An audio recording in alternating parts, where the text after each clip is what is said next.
Ladies and gentlemen, welcome back once again. It's your favorite time of the week. It's your favorite podcast, Keeping It Rio. Today we have episode 229. And as usual, I have get a very interesting guest I'm looking forward to talking with here. We just met literally about 3 minutes ago. So this is going to be a great conversation. We're all going to learn something new together. And I'd like to waste no time at all in welcoming my guest to the show today, Mr. Mike Todasco. Mike, welcome to Keeping It Real. How you doing today? I am good, sir. Thank you for having me. And while we just met 3 minutes ago, it feels like I've known you for at least 3 hours, maybe 4. Something like that. So, you're one of those guys. I'm one of those guys. If you spend 10 minutes with me, it's like, oh, you done yet? But we'll try to condense that down a little bit and make this a very fun hour. We're going to have a lot of good conversations. There's a lot of things that you've got going on that I'd love to learn more about. So the way I love to kick off my podcast episodes, 229 in a row, is tell us a little bit about yourself, my friend, and then we'll just kind of run with it and see where this conversation leads. Hello, everyone. Mike Todasco here. I am a father. I've been married for 22 years, got 2 little kids. My background is in the technology industry, and I used to run innovation at PayPal, where I was at for many years. But I started my career as an accountant, which is very weird to go from kind of accounting and numbers to, running innovation at a big tech company. But I've always been very much excited and interested in the world of tech. And I left PayPal about 3 years ago after over 11 years at the company. And I am now at the AI Center at San Diego State University, where I get to teach and write and think and do research and all things in the world of AI. Well, this is going to be a lot of fun because these are all topics that I love. I don't want to dig too deep into the past, but PayPal. I'd like to learn a little bit about your time at PayPal, how this came about for you, and what your role was with the company. Like I said, 11 years. And then we'll dig into today's topic, which is going to be AI focused. But I always love to hear a little bit of the background. Yeah.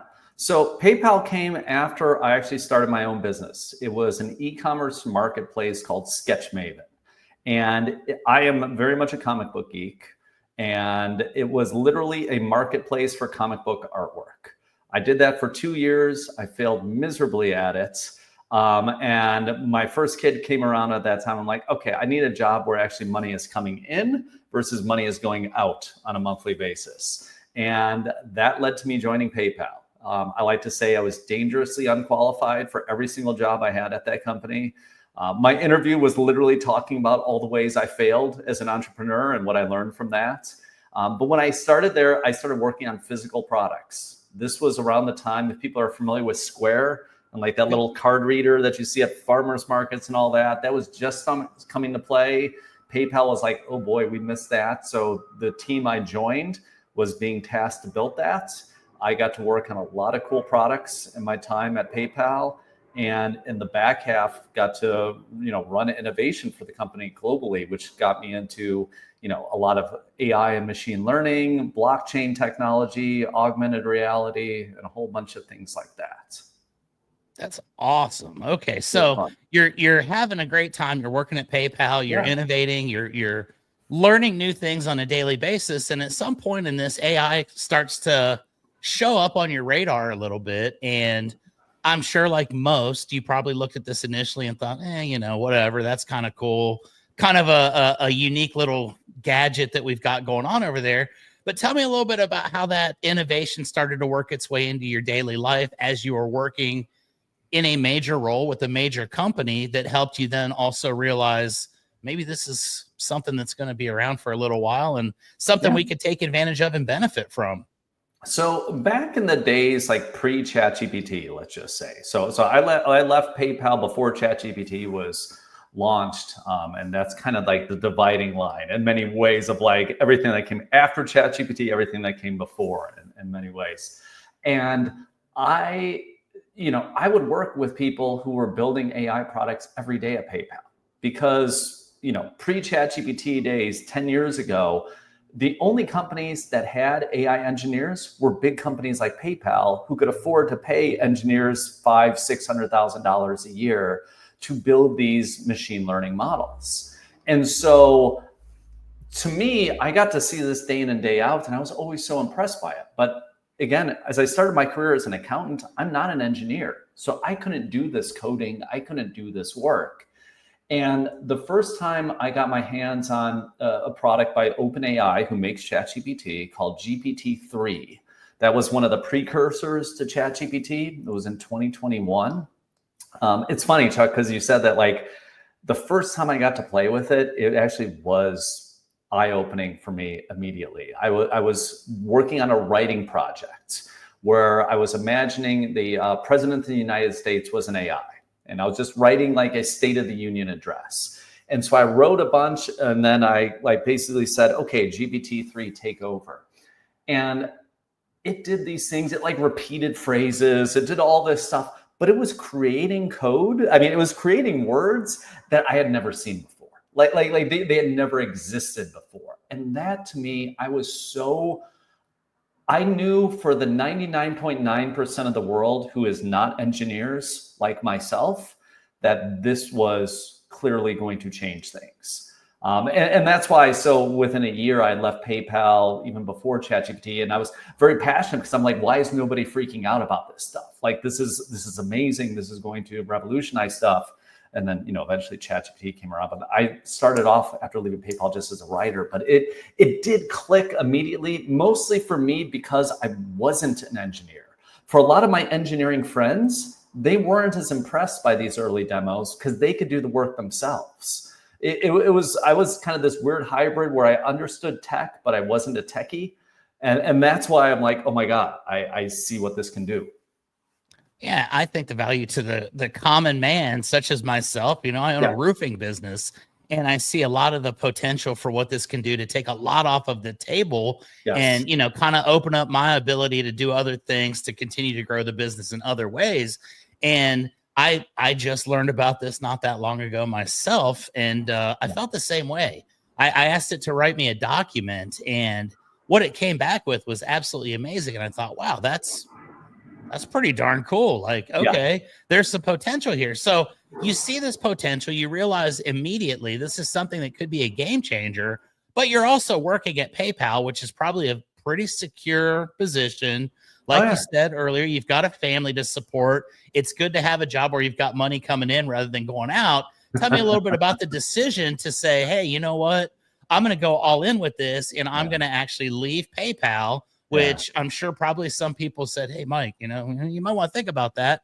But tell me a little bit about the decision-making process as it pertains to that. I mean, Chuck, the bigger thing with that, I'll even say is like, I literally, every Sunday night, I was like a little bit giddy to go to work the next day. And like, you have something special when like Sundays, you're like, I can't wait to get to work. Like, I want to do this. Like, that's literally how I felt. Like, I had the coolest job in the entire company. I got to play with all these things. I get to run all these experiments. It was just so much autonomy. It was such a good fit. But ultimately, I did the same thing for 6 years. And it was just time for me to move on. I had never really taken much time by myself. And I literally was just like, okay, I'm just going to figure things out this summer and figure I'll just land on my feet. And that's when I really started to play more. This was the summer of 2022. When I just started playing more with these tools, and especially the image generation tools. Like, I literally set up secret Twitter accounts where I was just generating AI images and just posting them, and just like all this, like I was doing all this kind of stuff that was just so exciting for me.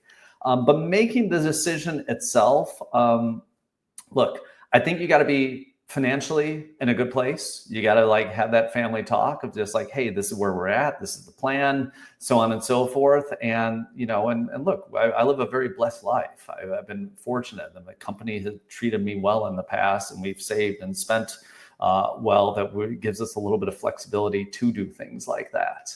And so with all of that aligned, it was just the right time for me to move on. I love that. And I think sometimes you feel that in your body, and it's like, you know what? Hey, I'm not even disgruntled. I don't hate what I do. I look forward to getting up every day. I enjoy it. It's fun, but I just want to try something different. I want to help innovate. I want to be, doing a little bit different work creatively. And kudos to you for that, because I know a lot of people that get shoehorned into a position, or they're forced into doing something because whatever they were doing was either unstable or they absolutely hated it. So to be able to take that opportunity and just say, this is what I want, that's pretty awesome. Yeah. I mean, one thing I'll add to it, which I actually forgot earlier that year. So earlier in that same year where I left, PayPal actually gives a sabbatical.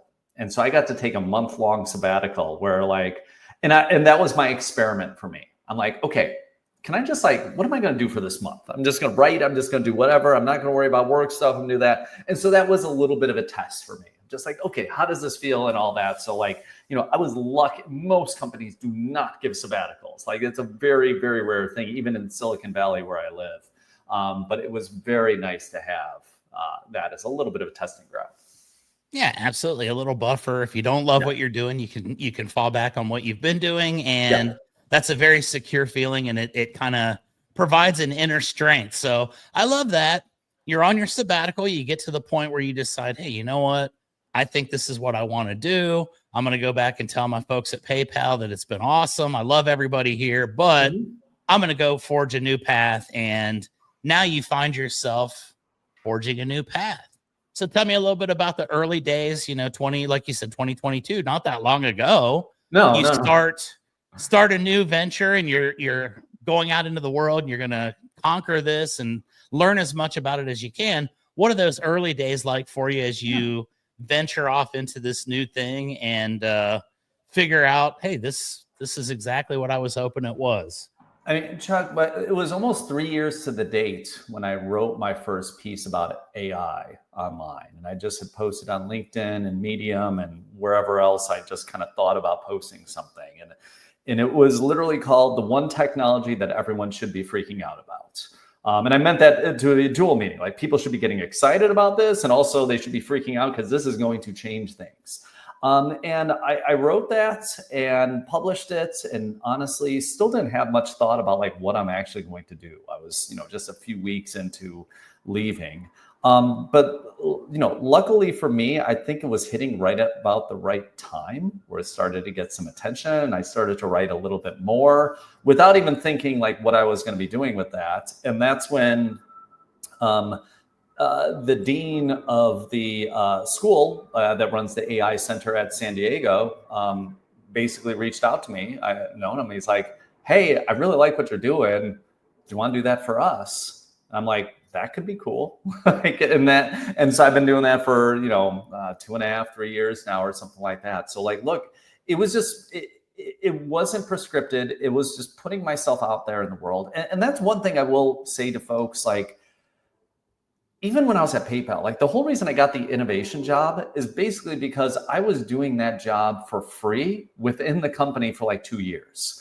That wasn't my day job. I had a different job. I was working nights, weekends, whatever, doing this innovation stuff just because I loved it. And, often in life, you just kind of have to put yourself out there, whether it's having your own podcast, whether it's writing, whether it's whatever it might be. And in the beginning, you probably should not have an expectation to get paid, to get noticed, to get anything like that. You just kind of put it out there in the world, promote it, talk to people about it, do whatever you can. And then if you're doing good work and you have an interesting angle and all this other stuff, I do believe you will eventually be found, and just kind of you leave yourself open to whatever, the great magnet of the world or whatever it is that you personally believe in that connects all these things in the world. Eventually you will kind of find your way. And I have been fortunate enough to have that happen to me. And I think that's really has to go, but you have to put yourself out there. You have to try, and you have to basically just do it for free, at least to start. I agree with that wholeheartedly. And that's, like you say, starting a podcast. I started this 4 years ago, and I had zero expectation. After we did the first episode, I thought to myself, well, that was a mistake. And if I can gather the courage to come back next week, hopefully it'll be a little better. And it's gotten a little bit better over the course of time. I had a buddy that sent me episode 8 that we did 4 years ago yesterday. Wow. And it was the first one where I did a one-on-one interview like what we're doing here. And it would be disrespectful to garbage to say that that was garbage, because it was worse than that. And I look at that and I think to myself, wow, I can't believe that anybody actually watched that and saw some value in it. But then I started getting more and more traction, started getting more and more people reaching out to me saying, hey, I'd like to be a guest on your show. It looks like you're at least fun and energetic. And that's all that really matters. We just want to have a good time. And here we are 4 years later. I've got sponsors. I've got people, you know, that are prominent in the world, and they reach out to me and say, hey, I'd like to talk. And what an honor it is. I never expected it to get to this, but I was willing to do it. And I admire anybody that's willing to put themselves out there in modern times, because Lord knows there are a lot of people out there that are secretly hoping for you to fail. There are people, you know, I was just talking about how awesome it was that you don't have a Facebook page. That is probably the greatest thing ever, because you don't have to see all those random people that are sitting on the couch saying, oh yeah, what an idiot, blah, blah, blah. You know, he's never going to succeed. He's going to be a loser and he sucks. But some of those are absolute positive fuel as well. So I admire that mindset. I love the fact that you're at San Diego State. My former business partner, Joseph Kozel, is a San Diego State Aztec alum. And I actually went to their bowl game a couple years ago when they played UTSA here in Frisco, Texas. So San Diego State was victorious that day. I don't remember the score, but there's my little tie to the school. That's awesome. It's the 7 degrees or whatever. I want to ask you, so when you started the podcast, did you give yourself a timeline? Did you say, hey, I'm at least going to do X amount of episodes, or I'm going to do this for this many weeks? Or did you just kind of go in and just say, I'm just going to talk in this microphone and see what happens? Well, we gave ourselves a defined timeline, and it was a completely different show than it is today. Basically, we started 4 years ago as what was going to be a quarterly a challenge, I guess you'd say, between my company, Rio Blanco Roofing, and our parent company at the time, which is owned by Joseph Kozel, and he's based out of Tyler, Texas. And what it was the branch managers from each company were going to go live on Thursday. They would go at 6 o'clock and we would go at 7, or whatever the setup was. And it was basically myself and the 3 managers from my 3 locations.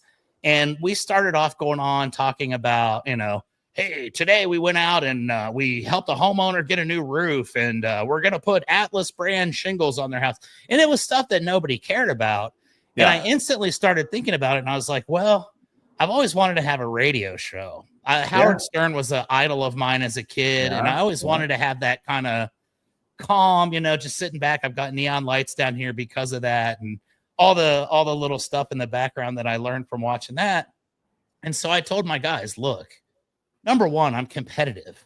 I wanted our show to be better than their show because they're a much larger company than ours. And I wanted us to be like, you know, this is what we are the best at.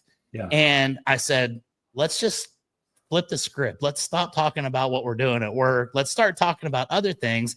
We started having call-in guests. We started having people come onto the show. I remember we had one time a young man that was a mortician, and he was training to be a professional wrestler. And it just kind of started snowballing from that. I hope that was was that in his persona as well? Like an Undertaker-like persona or something? The $1 million mortician. Absolutely. Yes. Okay. And we started kind of getting a little bit of traction with it. And people within the roofing industry were calling and saying, hey, I'd like to be on the show. We started pulling some pretty big guests in my industry, which is a whole world in its own.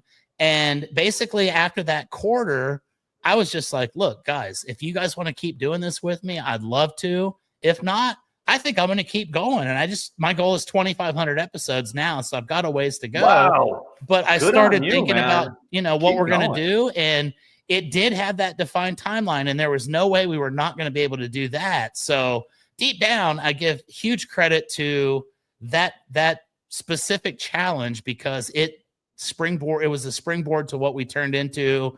And after, I think, about 90 episodes, my co-host kind of went their separate ways, and I turned it into a one-on-one deal, or every once in a while I'll have a couple guests on. But now I've got a defined goal of 2,500. I figure if I do one a week, by the time I'm 177 years old, I'll hit that goal.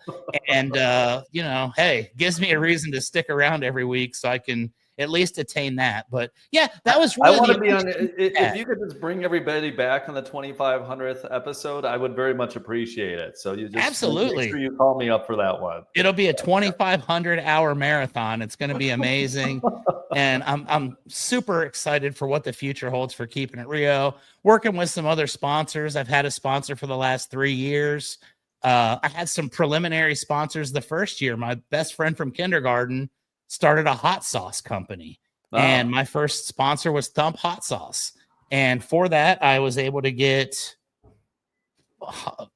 thousands of bottles of hot sauce. I've still got a bunch of them. And we didn't make any money from that, but I was able to help promote that brand, got him some good orders, was able to kind of expand. And now I've got a software company, Roofer, which helps with my CRM, with my roofing business, automates a lot of my stuff now. So you kind of say that everything's kind of fallen into place the way it's supposed to. But yes, we did have a defined term, and we just blew right past that and kept on going. And here we are almost 4.5 years later. So amazing. Outstanding. I love it. So let's talk a little bit about what you're doing at San Diego State. This is obviously a relatively new curriculum. Like you said, 4 or 5 years ago, what you're teaching now to students did not exist. Yeah. I do another morning program on Mondays, and we were just talking about things that we had when we went back to school in the 80s that don't exist now. Mm-hmm. Kids that went to school in 2021 didn't have what we have today. So tell me a little bit about how you're putting this into the curriculum, what you're teaching, and what the goals are for the future of your students. Yeah, it's a great question. So a lot of what I teach is kind of specific based on like verticals and things like that. So I live in Northern California, fly down to Southern when I need to teach in person, but things like AI for accountants and stuff like that. So like a day-long seminar type class where they get credits and everything, and just talk about like, how do you put these tools into practice and so forth. And like, those are the kind of things that I'm teaching. And the thing for students to like really start to put their hands around is that like, it is, no matter what your field is, whether you're a lawyer, accountant, or a roofer, like you can start using these tools today and start getting benefits. Like this isn't just something off into the future, like it's there now. And if you can't figure out how to get these things to help you with your business, the thing I always tell people is you just ask them. Like that's the one unique thing about this type of software, about using these AI tools, is say, hey, this is who I am. This is the business. This is what I'm trying to achieve. I don't even know what to do with you. Tell me how you can help me. And you can put that into ChatGPT's GPT-5, which is a new model they released just the other week, or whatever it is that you choose. And it is going to be able to kind of walk you down this path. And the technology, as I often say, it is mathematical. Like there's no, it is just literally mathematical representations that are creating these words that you are seeing on a screen. But it is also almost magical, like how it does that. And even knowing how the technology works, I'm still somewhat fascinated that it is able to generate these responses. It can do these things that are seemingly human-like, even though there's no human in the box. Like this is not conscious. This is not any of this type of stuff. It is literally just predicting the next word again and again and again and generating this whole thing for you. But in doing that, it might give you this amazing report, or this way to look at your business, or whatever it might be that you're looking for. There are infinite possibilities that it could spit out. And, it's getting students comfortable with that, getting students to really use these to their fullest extent. Because to be very honest, for a lot of college students right now, like I don't envy them. A few years ago, I was just saying, hey, you'll be fine. Just go into, you're graduating with a degree from a good school, and you know how to use AI tools, you'll be fine going into like some kind of white collar profession. It's rough right now, especially if you're like a software engineer in school. That is not an easy place to find a job right now, because like for an entry-level software engineer, the AI is so good at doing the work of a software engineer that it is completely transforming even just like the workplace. And and starting to transform how we're all teaching and thinking about this stuff. Yeah, I think it's amazing. And I step back and I look at this and I realize it's kind of ironic that we're having this conversation today, because tomorrow morning I've actually got a former guest from my show that's he's built an AI program specific to roofing. Mm-hmm. And I'm going to implement this into my company. I'm going to integrate some of the things that he's put together.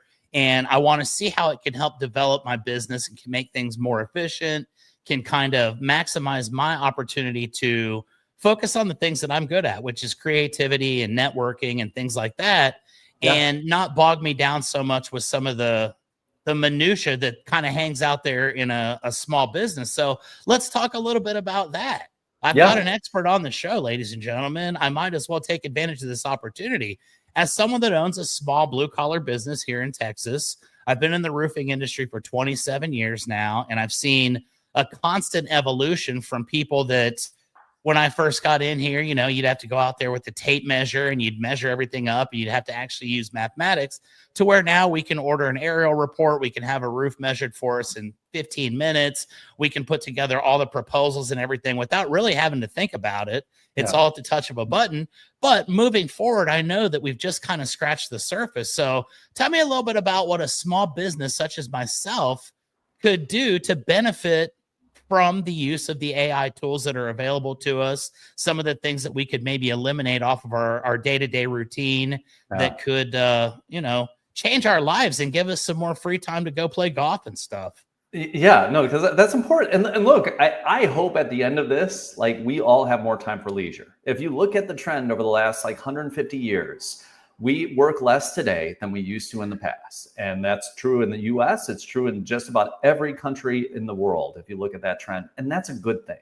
I mean, I think it's good for people to play golf. It's good for people to watch movies. It's good for people to go out socializing. It's good for all this kind of stuff. And I'm hoping AI will bring on this productivity to do that. Now, in the world that you're in, here's the interesting thing. If you would have asked people 10 years ago, what jobs is AI going to take? It was very clear. It was people who are working at McDonald's. It was service industry workers. It was potentially people in the construction industry. It was all this kind of stuff. That was the common knowledge. And if you'd say, well, what about engineers and designers? Oh, they'll be fine. Yep. What actually happened over the last 10 years? The exact all those opposite. jobs I mentioned, those are fine. There's nobody coming for those jobs anytime soon. It is completely flipped the script on that. And it is the engineers, the designers, those are the ones who are actually oh crap, am I actually going to have a job in a couple of years? With what these things can do. So in many ways, in roofing, things like that, your world is going to stay the same in some ways, the actual production, but the process, the planning, all of those kind of things, you're going to be able to be vastly more efficient. So what might that look like? So here's what I would say. Any business owner out there, either look at your calendar, or you can even use AI to do this. Literally record yourself for a day. Just use your phone, record yourself for a day. What are you doing for 8 hours, 12 hours, whatever you work during your day? What happens in that time? And start to identify, well, where are the gaps that are really adding value? Okay, I really add value where I talk to my customers and I spend time with them and I make connections and I crack jokes with them or whatever it might be. And reassure them that the project's going to be done on time and whatever else. That's where the real value add. Scheduling, responding to inbound email, whatever, look at all of those things you do. And what I would say is try to start to identify where are those non-value added places. The places that AI is going to be able to help or potentially automate. And that's where the value is really going to come. So kind of level one is just taking those tasks. If you could deprecate a task, you get rid of it. You say, we shouldn't be doing this anymore. If you can't, you ask, can we automate this? Can we use AI to do that?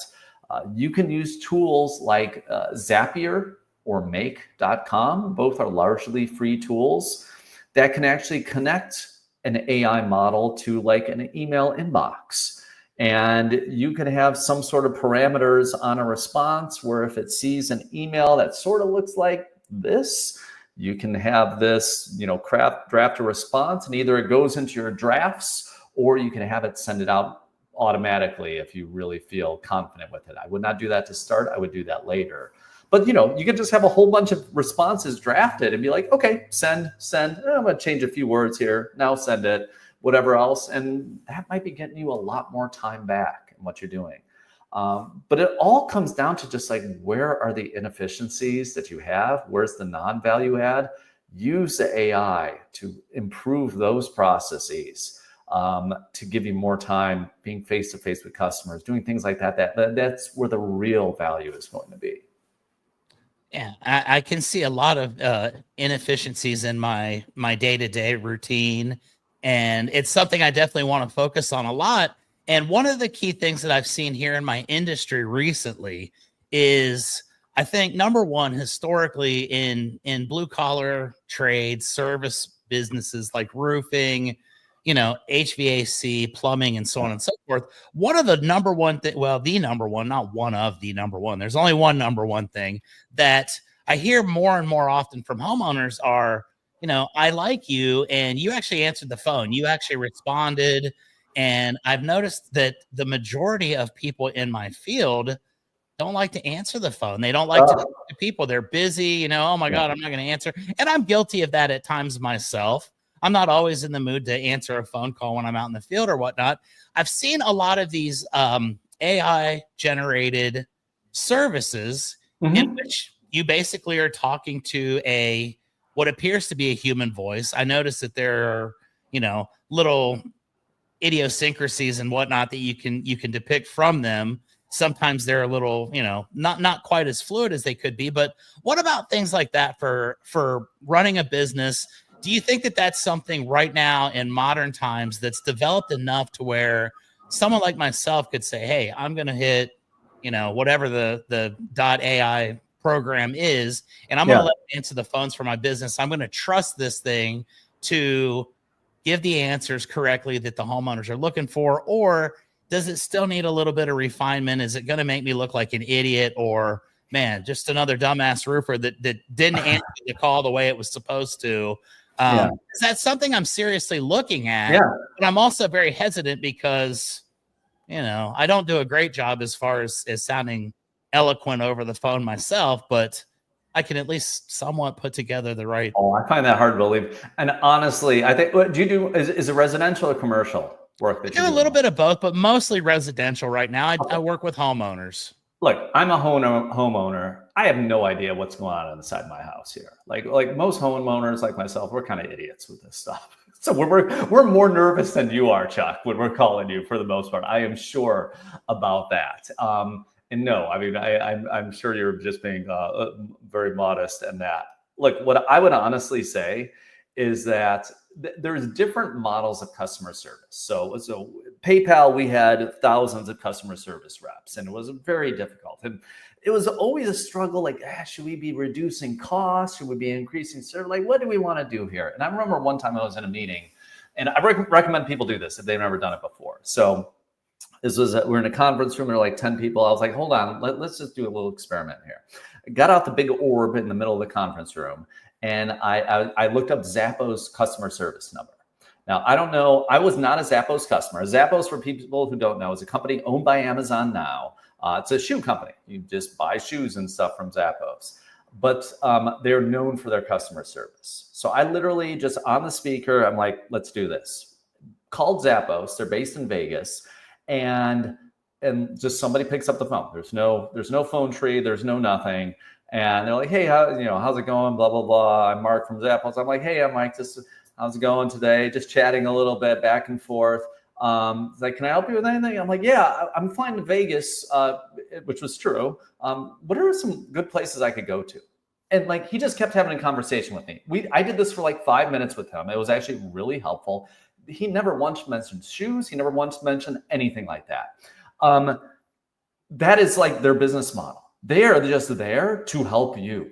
And that is what Zappos business is. And they are like literally like the epitome of like amazing customer service. Just like they will do anything to solve whatever problem it is, even if it has nothing to do with the shoes that you have.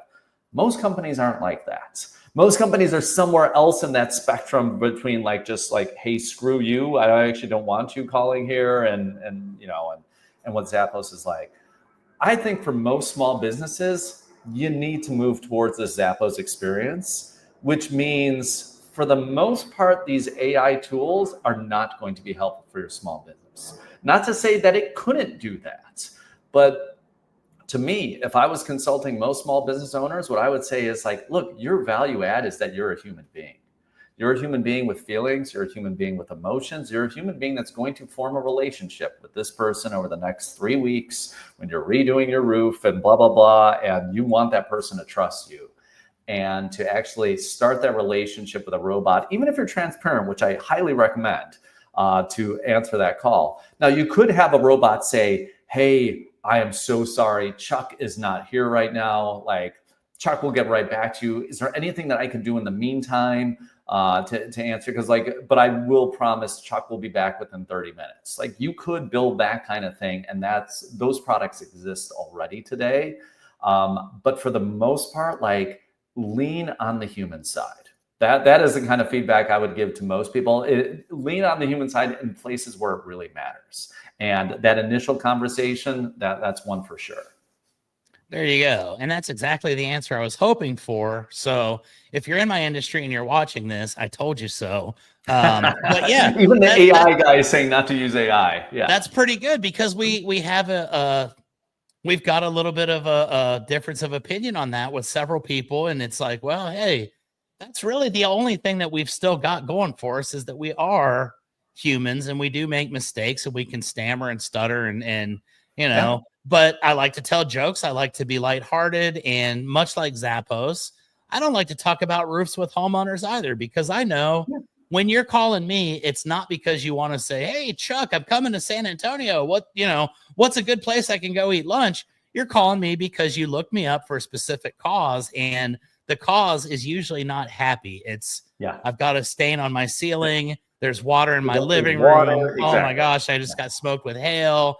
And I think that that's the difference maker in that scenario with us, is that we can help people kind of bring their guard down a little bit, make them understand that they're working with someone that cares and that they're not just another number, but they're a person. And I do turn down quite a bit of opportunities, because if I don't feel that instant connection to where, we're going to have a great experience together and we're going to be friends for life, and you're going to give me referrals and you're going to tell your friends and family how awesome this was, and I'm actually going to make getting a new roof on your home a fun experience that you're going to enjoy. And I think that as long as you can maintain that, there's still going to be a place in this world for that for eternity. Yeah. And I'm thankful to hear that, because that's the mindset I have about it. So we talk about that.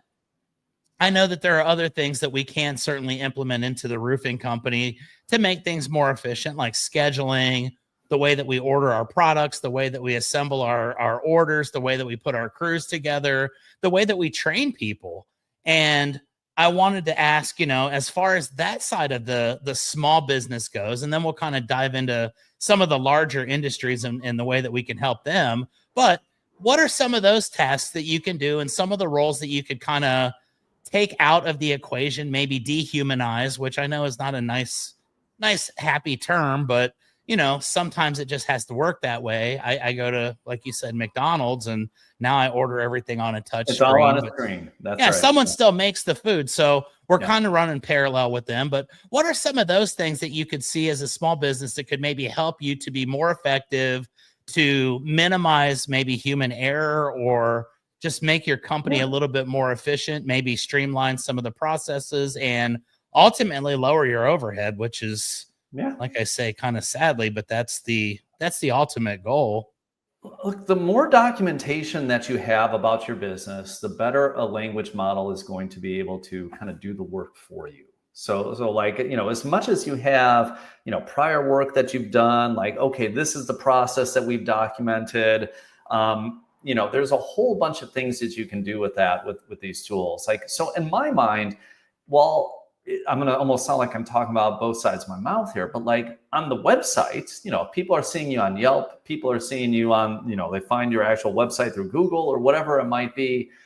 I think it's actually, that's a great place to potentially be using AI to improve the content of your site, to update the content on it. You don't need to be an engineer anymore to build a website. Like, it is super easy to use these AI tools to make professional looking sites, to put in like chatbot type apps that actually could help you. And you just say like, hey, I'm Chuck's AI chatbot. Like, you could call Chuck, boom, here's his number. But if it's, you know, if it's 1 o'clock in the morning and you just happen to be doing this, like, ask me some questions. And what you can actually do is you can feed it information. This is a good example of this that anybody can try is Google has a product called Notebook LM. So it's Notebook Language Model LM.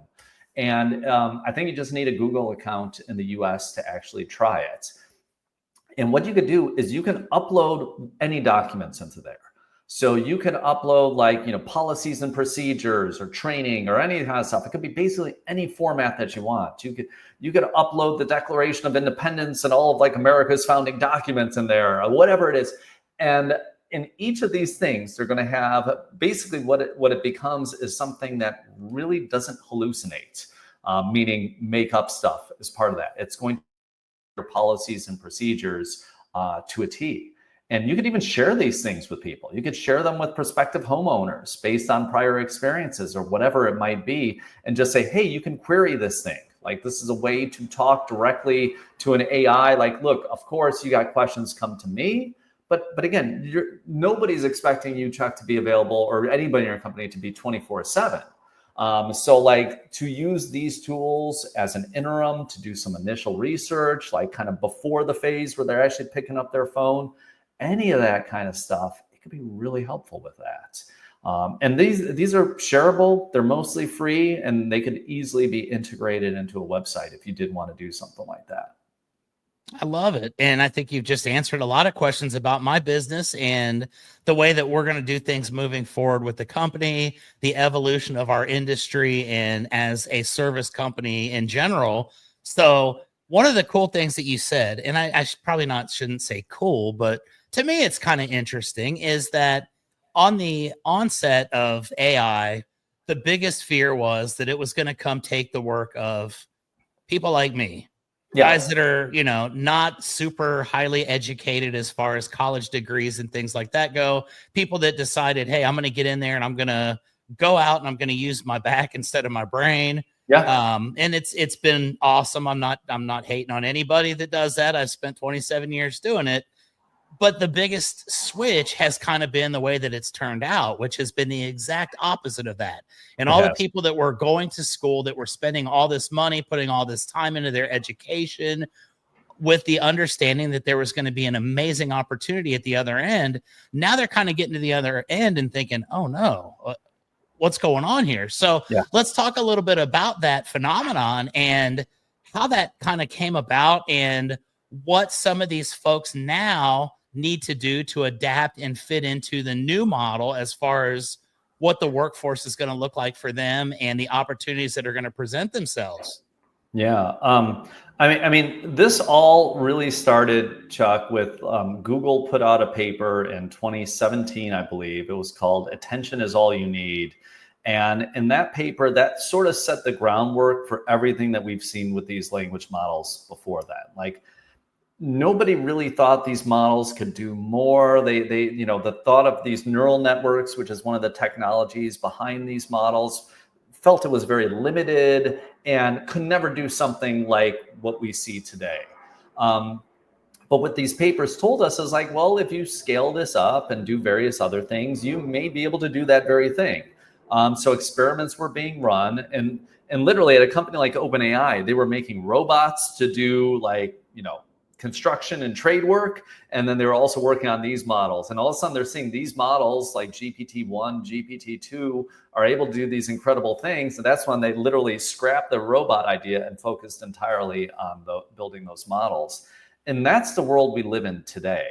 So again, it was the opposite of what what the consensus was, what we thought, but such is the world. It surprises us every day of like what's actually going to happen. Nobody can predict the future. But if I'm a student right now, if I'm somebody who is a designer who did, spend $50,000 a year to go to a good school because I thought it was the right thing to do for me and for my career, like it is the reality. Like, I don't know what to tell those folks in the next few years. And I know that doesn't sound reassuring. I talk to a lot of students, and I do see a lot of students really struggling to get jobs, especially in what were 5 years ago known as kind of the well-paying technology type space, whatever it might be. It is damn hard now and is only going to be harder. The one recommendation I can give people, which I hope will resonate with many in the audience, is the only career I truly see having a path, and there will be others, mind you, but the only one where I clearly see it in my own eyes, I'm like, okay, there's something there, is the concept of being a solopreneur. And basically an entrepreneur of one, where you have a idea, I'm going to make very specific software that is going to help people match, the color of their room, painting walls, blah, blah, blah, blah, blah, or whatever it might be. Just like literally, and they're like, oh God, there's only gonna be like a couple thousand people that would want that. Well, do you know what? If you're a business of one and you could sell to a couple thousand people and you just have hundreds of AIs that are doing the coding, doing the work for you, doing all this stuff, and you're just kind of directing them, that's a real business. And we're already starting to see that today. One of the things that gets talked about where I live in Silicon Valley all the time is that there's going to be $1 billion business that's just has one employee. And everybody has their timeline. How quickly is that going to happen? And I'm not saying everyone's going to be able to build. That's a really hard thing to do, but to build a business that could sustain your lifestyle that only has one employee, being you, that is something that is very possible in this future. And so that's the one path I do encourage people to go down, or to at least explore. Because again, we're entering a time where AI is going to be able to code. It's going to be able to do all this stuff, but there's still going to have to be just kind of a human at the top, a puppet master pulling the strings, paying the taxes, putting it in the right direction, all that other kind of stuff that you will need a human to do. And there will still be those roles in the future. I love that. And I think you're spot on with the solopreneur. I think that's going to be the next wave of the future. And I think we're starting to see that now. I've got a lot of friends that have already kind of started their ventures, and they're saying, hey, look, I can do this, and I understand the path that I need to be successful and to sustain my lifestyle. I don't need to go crazy. I don't need to be $100 billion a year company. I just want something that I can maintain, that I can do, that's going to help me go. And I think we've just kind of scratched the surface, which kind of leads me to this last little section of the podcast here. And I always like to ask people this, especially experts in their field. We've seen such a huge explosion of AI just in a very short period of time. We've seen the complete transformation of what was expected in the early days to what's actually developed. We see that there is going to be an opportunity for a lot of solopreneur business ventures in the future. You and I are both relatively young. We've probably seen the evolution from, I was joking this morning on this other show I do that, back in the day, our iPad was a trapper keeper, and now we've got all this stuff that we can kind of do. And as things continue to evolve, life becomes easier. We've still got a few decades left on this planet, you and I, Mike. And I want to ask you, and maybe this is something that's just a completely loaded question that you'll never be able to answer, but everybody has a vision. Everybody has a dream. Yeah. You saw the potential in this a few years ago when you got into it. What do you see in the future as far as how far AI can develop, the things that we're going to be able to accomplish that right now may seem almost impossible, but a couple years from now, we're going to look back and say, wow, who would have ever thought you could carry a phone around and you didn't have to carry actual paper cash in your pocket? You could pay with your watch at the gas pump. You could basically do anything that you ever could need to do with a simple device. I didn't see that as a kid, and now it's everyday life. So what is your vision as far as the future goes? This is obviously something that you are intertwined with, and you've got a a personal investment in your time and also your future. Yeah. What do you think is the ultimate potential for AI? And is it something that's going to ultimately lead us to, like you say, the promised land where we can go play golf 5-6 days a week? We can do podcast episodes. We can hang out with the family. We can go to the beach and do whatever we want, and everything will kind of be on autopilot. What do you see in the future? Yeah. I love that question. There's a liberal economist named John Maynard Keynes who was, 100 years ago, made a prediction that, productivity was effectively going to go like this, just up and to the right. And it did. He made an amazing prediction. Like, if you kind of look back, like, oh my God, he just nailed like this productivity gain. And then he said, like, okay, well, because productivity is going to go up and to the right, people are only going to work like 10 hours a week in the future. And he missed that one. He never thought in his mind that people would like, well, I need a bigger home. I need like more they didn't even have television. Like, he never thought of like, we would just need more crap in our lives. And we as Americans, and myself included, I will say, like, we always need more crap. And so we made a conscious trade-off as a society as a whole to say, yeah, we do work less than we did, but it's like, we could have worked a hell of a lot less. But we didn't make that trade-off. I think we're in the front of another productivity, like just hyper fast productivity boom. And I just really hope that we as a society can just kind of make that decision and say, hey, our standard of living is going to go from, I don't know what it is, like $70,000 is the per capita GDP in the US right now. It's going to go to 200 in the next 10, 15 years, whatever it is. If we work the same amount, or we could say, let's work 140 and only work 3 days, or let's get 140 and only have it 3 days a week or something like that. I hope we can make those trade-offs more logically than we have in the past. That's the thing I hope for. And this is something that, Nixon supported the 4-day work week. So this is not just a Democratic thing. This was very much a Republican talking point going back to like the 1960s when first talking about it. But this is an opportunity for us to use these to serve us. They are tools. They are tools to serve. And I really hope we utilize that. And just to add one more thing, because I have to mention as well, like the specific thing where people can actually start doing it today is like where I see the biggest gains in AI, if I was to look at one sector, is in the world of like personalized healthcare and medicine. It is incredible the amount of information that ChatGPT already knows about me because I gave it that. I have a whole file where I wrote out my routine, what I eat daily, all the exercise I do, all of that, any medicines I take. I give it all my blood work. I give it all this stuff, all of mine. I made a conscious decision. If it leaks out in the world, well, so be it. But I wanted to actually just give it to this tool. And when I ask it questions, it's incredible. Now, look, does that mean I don't use a doctor? No, of course I use a doctor. But also I don't have 24/7 access to a doctor.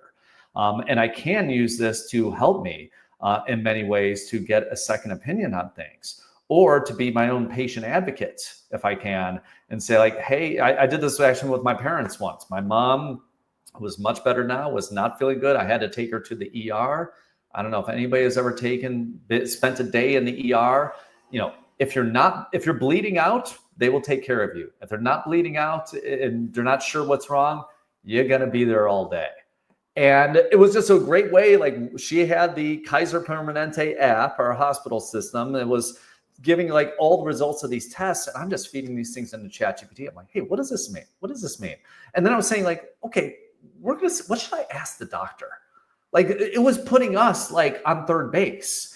So it's not like the doctor has to come and like tell all this and like we're just like overwhelmed with it, and let us process all of that information and let us be more informed and let us ask some. I'm like, what questions can I ask the doctor? Like, what else should we do with this? And like, it's a way to just improve the conversation. And like, that is, so macro, work less, more golf, I'm all for that.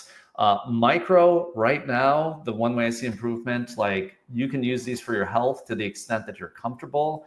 And it's amazing at what it can do today. And I can't imagine what it's going to be like just a few years from now. Yeah, this is so cool. And I can't thank you enough. You know, this has been such a quick hour. We're coming up on the hour already. That was fast. It seems like we've been talking for about 5 minutes and we've covered so much. And I can't say enough how grateful I am for you taking the time to be here on Keepin' It Rio. We're going to wrap this episode up, but before we do so, this is kind of a appropriate moment for this podcast with our topic of discussion today. I'd like to give a shout out to my sponsors over at roofer.com. Let me tell you a little bit about Roofer, Mike. I'm sure you probably heard of them. Everybody in the world has, I'm sure. Oh. What Roofer is it's your all-in-one solution for roofing contractors developed by roofers for roofers. And basically, we've got it set up now to where a homeowner can scan a QR code on a website or a Facebook ad or click on a little link that we put out. They can get multiple estimates on their roof system within about a minute and a half to 2 minutes. And this is all done through their little, AI program, quite frankly. Once they see something that they like, we can contact them directly through there, take our customers through the entire process. Every aspect of a roofing project now is 100% inclusive in this program, Roofer. And basically from the initial contact through the measurements, through the proposals, through the contract signing, the material ordering, the assignment of the crew, all the documentation of the project, all your photos in one place, collections at the end. And basically then it does follow-ups for me occasionally for my clients to let them know, hey, time to give me a call for your general maintenance this year. How's everything going? Just checking in. And basically Roofer covers all of that. It has been an absolute godsend. It's been a couple years in the making and is continuing to develop daily to where now basically it's taken over the role of a couple humans. So that's kind of a cool thing about Roofer. I love everybody over there. I get a lot of friends in the industry that reach out and ask questions. And now Roofer has over 15,000 users nationwide in their program. One day it's going to be the ultimate go-to for everybody. And I can't thank them enough for the support that they've given me 3 years in. They help my roofing business. They give me cool stuff to wear on the podcast. And it's just nice to be able to say that my podcast is sponsored by Roofer because they don't just put their name on anything. And it means a lot to me that they put their trust and faith in me and allow me the opportunity to tell all my friends from the microphone that I've got here sitting at my desk how great they are. So thank you to Roofer. Thank you to everybody that watches Keepin' It Rio. This is episode 229. I always joke and say, yeah, I could do it without you because it's basically my own deal. And I'm not going to get canceled because of bad ratings or anything. But I love the fact that so many people reach out. So many people do pay attention. And it's really an honor to me to do this. So thank you guys for that. Mike, before we call it a day here on the episode, is there any final thoughts, kind of like a Jerry Springer thing, final thought of the day that you'd like to share with the Keepin' It Rio audience? I didn't know we're going with the Jerry Springer thing. Like I was expecting a lot more antics leading up to that if we're doing full on Springer. No, look, here's what I would say to folks. Like, this is a technology that is going to completely change in many ways for bad, but in most ways for good. And what I just recommend to folks now, like, you have the ability to use the most powerful AI models in the world. You're using the same thing that the people at these labs that I am using and so forth, and you can get it either for free or like $20 a month. It's worth the investment for that, just to try it out, just to spend a month and see what you can do for your business, see what you can do for your personal life, see what you can do to help teach your kids, whatever it might be. There's infinite use cases. I just hope people will find a way to, be more effective, be more you, and golf more ultimately, because let's let the AI do the dirty work. There you have it, folks. This has been an awesome episode. I thank you so much for your time, Mike. Open invitation if you'd ever like to come back and be a guest on an upcoming episode. We will be more than happy to chat for another hour at least. I know there's a lot of things I'm going to think of after the fact that didn't cross my mind during this episode. And I appreciate your willingness to come on and discuss this with us, because you've probably just helped out people that we don't even know. And that's the whole point of doing this. We want to reach as many as we can, and we want people's lives to be better. And I think in some way we have done that. And hopefully someday someone reaches out and says, you know what, I saw you on Keepin' It Rio. It's the #1 podcast in the world, took over Joe Rogan. That's what I see in my future. So once that happens, feel free to use it as a, hey man, I was on Keepin' It Rio. Rogan's not doing his podcast at 170 years old. Like, exactly. That's all I have to do is outlast him. And he's about 10, 15 years older than me. So I think it's inevitable that I will overtake that #1 spot. And I'm looking forward to that. So thank you, Mike, for being here. Pleasure. Thank you to everybody for watching. Like I always end every episode of Keepin' It Rio, the world's corniest tagline is, until next time, keep on keeping it Rio. We'll see you guys next Thursday. And thank you guys for being here. Talk to you later. We're Roofer. We know that managing a roofing business can be chaotic, so we created a single platform with all the tools you need to easily run your roofing business. Stop switching between multiple different softwares and experience streamlined operations from lead to payment in hours instead of days. Visit roofr.com to get started for free today.